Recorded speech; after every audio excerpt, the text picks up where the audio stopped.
नमस्कार साथियों, स्वागत है एक और इन्फॉर्मेटिव वीडियो में। दोस्तों, जैसा सब जानते हैं कि आप सबको ये जानकारी होगी कि अभी हाल ही में बजट पेश किया गया था इंडियन सरकार के द्वारा, जिस पे ये उम्मीद लगाई जा रही थी कि अब अपना शेयर बाज़ार में तेज़ी दौड़ेगी। और तेज़ी लौटने की वजह भी कुछ उसमें बजट में अच्छे रिजल्ट की वजह से, जो बजट में पेश किए गए थे, जो रियायत मिली थी सबको, उस वजह से लगा था कि शेयर बाज़ार अब कुछ बड़ा करेगा। लेकिन कुछ शेयर बाज़ार में होने से पहले ही उधर ट्रम्प सरकार ने पहले ही ये ऐलान किया था कि ब्रिक्स देश जितने हैं उनमें टैरिफ बढ़ाया जाएगा। तो हाँ, टैरिफ बढ़ाने का ये सिलसिला उन्होंने स्टार्ट कर दिया है। अभी हाल ही में उन्होंने मैक्सिको, कनाडा पर 25% और चाइना पर 10% का टैक्स लगा दिया है। अब उस टैक्स का क्या होगा?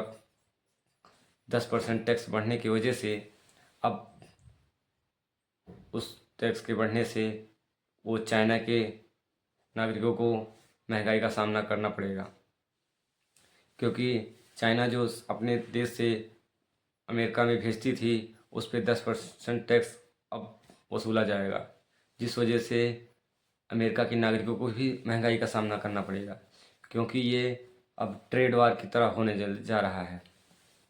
जिस तरीके से इकोनॉमी वार होता है उसी तरीके से ये ट्रेड वार समझ लीजिए हो रहा है। जिस तरीके से वर्ल्ड वार में तो जाने जाती हैं, लेकिन ये जान तो नहीं जाएगी, लेकिन तब भी इकोनॉमी की जान को ही खतरा है, क्योंकि ट्रेड वार होने से अब जब टैक्स यूएस सरकार बढ़ा ही रही है तो उस वजह से अब दूसरे देश भी उस पर टैक्स का टैरिफ रेट जो बढ़ा देंगे। उससे क्या होगा, ट्रम्प सरकार को ये नहीं पता शायद कि जो कदम वो उठा रहे हैं उस कदम से उनके अपने भी नागरिक परेशान हो सकते हैं, क्योंकि ऐसा हो सकता है कि जैसे ही टैरिफ टैक्स बढ़ाया गया है जिस देश को, वो देश भी अमेरिका के ऊपर टैरिफ टैक्स बढ़ा देगा, क्योंकि आयात निर्यात का काम वर्ल्ड में सभी देशों का होता ही रहता है। जिससे जिसका संबंध अच्छे होंगे उससे उसका ज़्यादा आयात निर्यात होता है। तो भारत भी ऐसा देश है जहाँ से अमेरिका और चाइना से ज़्यादा आयात और निर्यात होता ही है। तो अगर अब शुरुआत हो ही गया है यूएस की तरफ से टैरिफ वार के बारे में, टैरिफ बढ़ा दिया गया है, जिस वजह से अब इंडिया में भी टैरिफ बढ़ाने का जहाँ तक संभावना है ही। अगर टैरिफ बढ़ जाएगा तो इससे इंडियन इकोनॉमी को भी खतरा है, उसको भी नुकसान है, और अमेरिका को, यूएस को भी है, क्योंकि अगर इंडिया से जो भी खाने पीने की चीज़ें जाएंगी उन पर टैक्स सब यूएस सरकार बढ़ाएगी, टैरिफ बढ़ाएगी, तो वो उनके नागरिकों को ही महंगा मिलेगा। अब उसमें सरकार ये ऐसे रवैया क्यों कर रही है? ऐसे लगता है हर सरकार चोर चोर मौसेरे भाई वाला कहानी है, क्योंकि उसमें अपने नागरिकों का ध्यान रखना सरकार का सबसे पहला कदम होता है।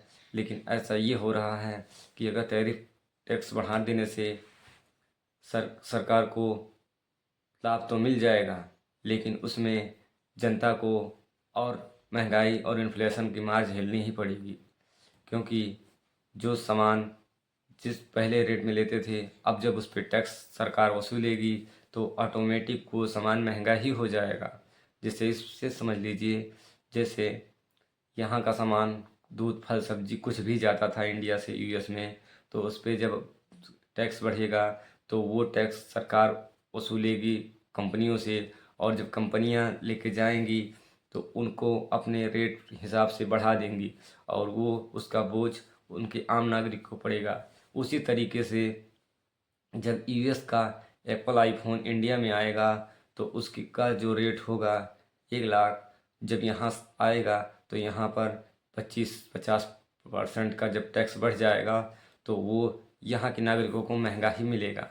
तो इस वजह से ये टैरिफ वार जितना ज़्यादा आसान लग रहा है उससे ज़्यादा ये ख़तरनाक भी है, क्योंकि इससे इकोनॉमी को बूस्ट मिलने के बजाय ये मिडिल क्लास को, आम नागरिक को ही परेशान करेगा। क्योंकि इससे नागरिक पर जब परेशान होंगे तो उनमें महंगाई बढ़ती ही जाएगी, और जिस वजह से हर देश की इकोनॉमी को बहुत प्रभाव पड़ेगा, जिससे टैक्स के वजह से कमर टूट जा रही है सबकी, उस वजह से और टैक्स लग जाएगा। तो सरकार को ये चाहिए, ट्रम्प सरकार ये शायद गलती कर रही है।